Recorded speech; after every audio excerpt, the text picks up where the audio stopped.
राजू और उसके दोस्त गांव के किनारे बने पुराने किले के बारे में सुनी हुई कहानियों पर हंसते थे। लोग कहते थे कि किला भूतिया है और रात में वहां काला साया घूमता है। परंतु राजू और उसके दोस्तों को इन कहानियों पर यकीन नहीं था। एक दिन हिम्मत दिखाने के लिए उन्होंने तय किया कि वे आधी रात को किले में जाएंगे और उस काले साये की सच्चाई जानेंगे। आधी रात का समय था जब राजू और उसके 3 दोस्त किले के मुख्य द्वार पर पहुंचे। चारों तरफ सन्नाटा था और हवा में अजीब सी ठंडक थी। किले का द्वार कर्कश आवाज के साथ खुला और वे अंदर दाखिल हुए। अंदर गुप्त अंधेरा था, लेकिन वे सभी टॉर्च के सहारे धीरे धीरे आगे बढ़ रहे थे। अचानक एक जोरदार आवाज आई, जैसे कोई भारी चीज जमीन पर गिरी हो। सब सहम गए, लेकिन राजू ने उन्हें हिम्मत दिलाई और आगे बढ़ने के लिए कहा। वे एक बड़े कमरे में पहुंचे जो किले का दरबार हुआ करता था।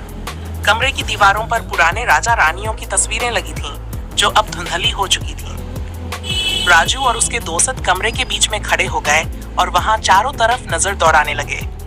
तभी उन्हें ऐसा महसूस हुआ कि जैसे कोई उन्हें देख रहा है। जैसे ही उन्होंने पलटकर देखा, एक काले साये ने अचानक से दरवाजे के पीछे से झांका और गायब हो गया।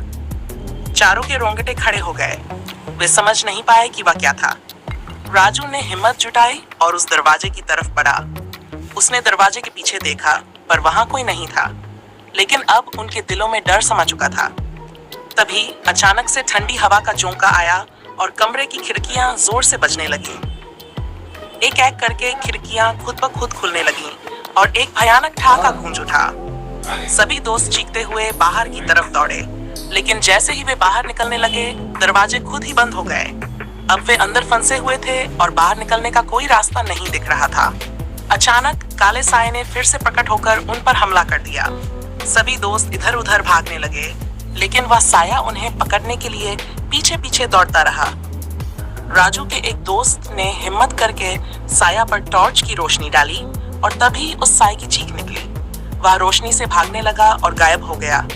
उन्होंने जल्दी से दरवाजा खोला और वहां से बाहर निकल आए। सबकी सांसें फूली हुई थीं, लेकिन वे किसी तरह अपनी जान बचाने में कामयाब हो गए। उस रात के बाद वे सभी दोस्त किले के पास भी नहीं गए। गांव में अभी उस काले साये की कहानियां सुनाई देती हैं, लेकिन राजू और उसके दोस्तों के लिए ये केवल एक कहानी नहीं, बल्कि एक खौफनाक सच्चाई बन चुकी थी।